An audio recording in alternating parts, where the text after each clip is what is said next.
नमस्कार दोस्त, आपका स्वागत है। और आज हम जानने वाले हैं अपरा एकादशी के बारे में, जो कि 26 मई को पड़ने जा रही है। चलिए शुरुआत करते हैं इस एकादशी की जानकारी के बारे में। कहीं कहीं बताया जा रहा है कि ये 25 मई को है एकादशी, तो आप इस बात को समझ लें कि हमें 25 मई को मनानी है या 26 मई को। तो अपरा एकादशी का व्रत करने से भगवान विष्णु की कृपा प्राप्त होती है। यह एकादशी ज्येष्ठ मास के कृष्ण पक्ष की एकादशी है और इस दिन भगवान विष्णु की पूजा करने से प्रेत योनि से मुक्ति मिलती है। तो आइए जानते हैं अपरा एकादशी व्रत और पूजा विधि के बारे में। उसके बाद हम इसकी कथा का श्रवण करेंगे। तो अपरा एकादशी का व्रत करने से पाप, दुख, कष्ट तो दूर होते ही हैं, मोक्ष की भी प्राप्ति होती है। अपरा एकादशी व्रत करने से प्रेत योनि से मुक्ति मिलती है। इस व्रत की कथा को सुनने मात्र से ही अनजाने में किए गए पाप नष्ट हो जाते हैं। इस व्रत के पुण्य को किसी प्रेतात्मा को दान कर देने से उसे प्रेत योनि से छुटकारा मिल जाता है। यानी कि यदि हम ऐसा सोचते हैं कि हमारे किसी पूर्वज या किसी मित्र, बंधु या हमारे जान पहचान में कोई ऐसा व्यक्ति है जिनकी आत्मा को शांति नहीं मिली है, तो हम उनको भी इस एकादशी का पुण्य समर्पण करें तो उनको भी उस प्रेत योनि से मुक्ति मिल सकती है।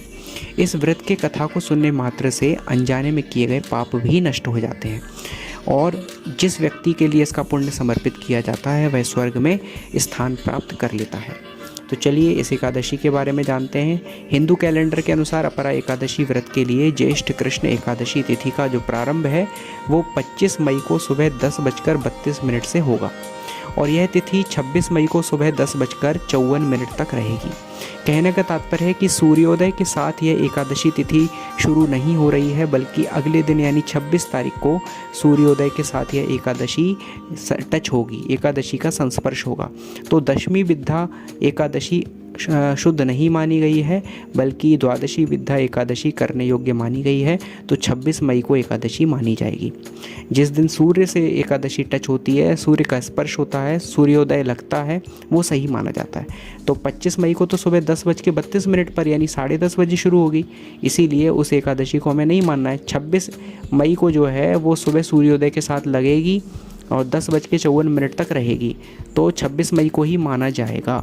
इस व्रत का पारण जो है 27 मई को किया जाएगा। 26 मई गुरुवार को ये एकादशी मनाई जाएगी और अगले दिन यानी 27 तारीख को 10:15 बजे तक आयुष्मान योग है।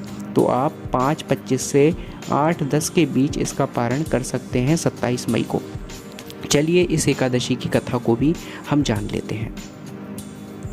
पुराणों में अपरा एकादशी व्रत की कथा में बताया गया है कि प्राचीन काल में महीध्वज नाम का एक दयालु राजा था। उसका छोटा भाई वज्रध्वज उससे ईर्ष्या करता था।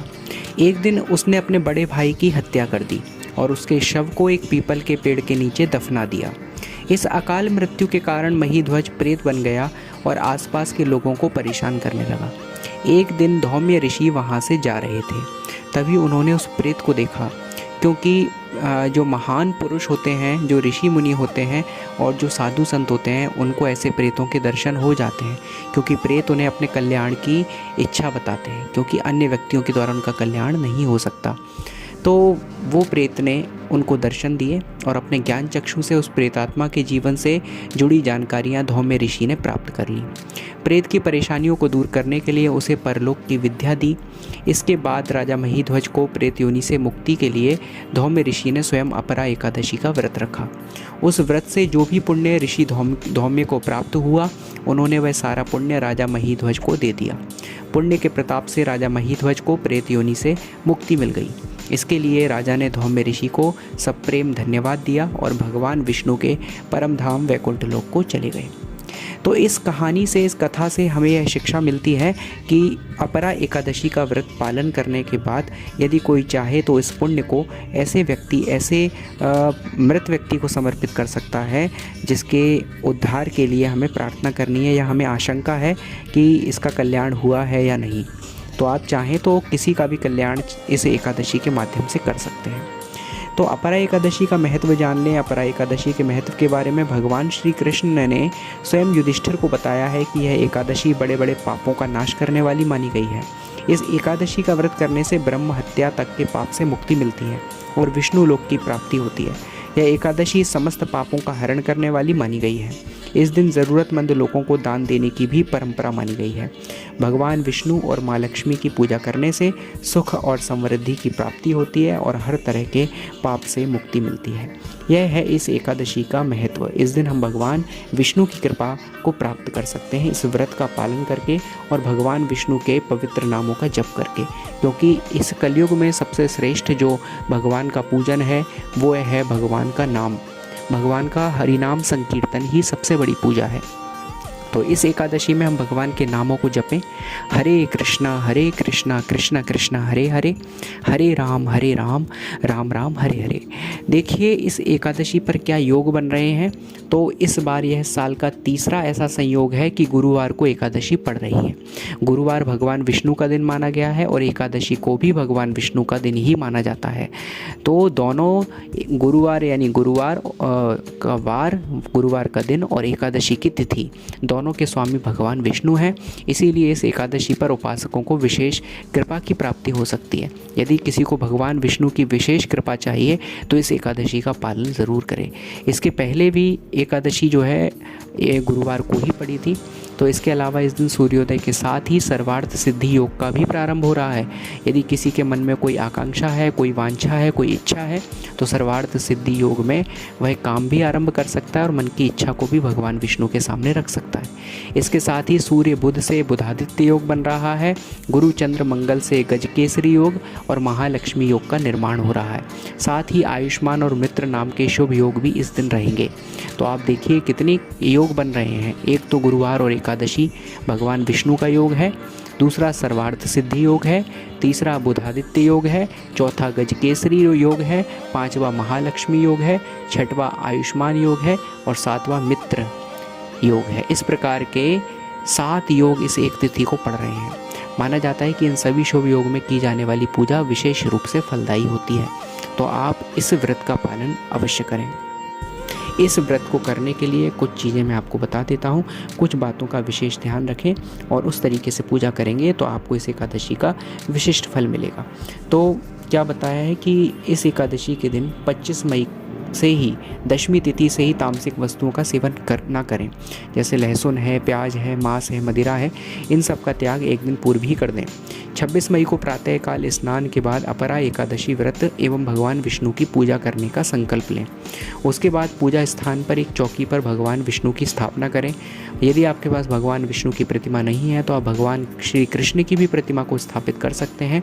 अब शुभ मुहूर्त में भगवान विष्णु यानी भगवान श्री कृष्ण को, गोपाल जी को, राधा कृष्ण को, चैतन्य महाप्रभु गौर निताई को गंगा जल से स्नान करा सकते हैं। जिनकी प्रतिमा, जिस रूप की प्रतिमा आपके पास है, भगवान विष्णु के जिस अवतार की प्रतिमा आपके पास है, श्री रामचंद्र हो, श्री कृष्ण हो, उनकी प्रतिमा को आप पहले पंचामृत से, गंगा जल से या फिर अपने अनुसार दूध, दही आदि से स्नान करा सकते हैं। जैसे आप चाहें, जैसी श्रद्धा, जैसा आपका हिसाब हो, जैसा आपका बन पड़े वैसा आप कर लें। फिर श्री हरि को पीले वस्त्र, पीले फूल, फल, अक्षत, चंदन, हल्दी, केसर, पंचामृत, तुलसी का पत्ता, गुड़, सुपारी, पान का पत्ता, केला, धूप, दीप आदि गंध, इन सारी चीज़ों में से जो आपके पास उपलब्ध हो वह आप चढ़ा सकते हैं। यदि कुछ नहीं है तो केवल तुलसी का पत्ता भगवान विष्णु को सर्वाधिक प्रिय होता है, वो आप भगवान को अवश्य चढ़ाएं। इसके पश्चात भगवान विष्णु के सहस्त्र नाम का जाप कर सकते हैं। अपरा एकादशी की व्रत कथा को सुन सकते हैं, इसका पाठ भी कर सकते हैं, भगवान विष्णु के नामों का कीर्तन कर सकते हैं और भगवान के जितने स्त्रोत आप चाहें उन स्त्रोतों का भी वाचन कर सकते हैं।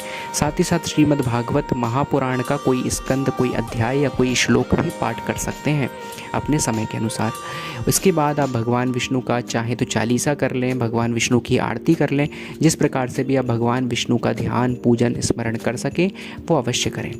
पूजा के बाद किसी ब्राह्मण को गेहूं, गुड़, हल्दी, पीले वस्त्र, फल आदि का दान करें। फिर पूरा दिन फलाहार पर ही व्यतीत करें। भगवान का भक्ति भजन करें, नाम जप करें, संकीर्तन करें। गुरुवार का दिन है तो आप इस दिन केले के पेड़ की भी पूजा कर सकते हैं, इससे भी हमें विशेष फल की प्राप्ति होगी। रात्रि के समय में भगवत जागरण करें, संभव हो तो जागरण करके भगवान के नाम लें, प्रभु की भक्ति में समय व्यतीत करें और अगले दिन सुबह यानी 27 तारीख को फिर स्नान के बाद पूजा करें। पारण के समय में भोजन ग्रहण करने से पूर्व यानी कि लगभग 5 बजे से 8 बजे तक पारण का समय है, 8:30 बजे तक लगभग। तो इस पारण के समय में भोजन ग्रहण करके व्रत को पूरा करें। भगवान विष्णु से अपनी मनोकामना की पूर्ति के लिए प्रार्थना करें। इस प्रकार रखे गए व्रत से भगवान विष्णु आपकी समस्त इच्छाओं को पूरा करेंगे। साथ ही साथ मोक्ष की भी प्राप्ति होती है और समस्त पापों का शमन होता है। साथ ही साथ जिस व्यक्ति को आप इसका पुण्य अर्पित करना चाहते हैं उसका मोक्ष भी हो सकता है, उसके समस्त पापों का नाश होता है, उसका उद्धार होता है। इस प्रकार अपरा एकादशी की आपको हार्दिक शुभकामनाएं। इस एकादशी का पालन करें। अपरा एकादशी, अचला एकादशी इत्यादि नामों से इसे जाना जाता है। बहुत बहुत धन्यवाद। चैनल को सब्सक्राइब जरूर करें। Thank you so much. जय श्री कृष्णा, राधे कृष्णा, हरे कृष्णा, जय श्री राम।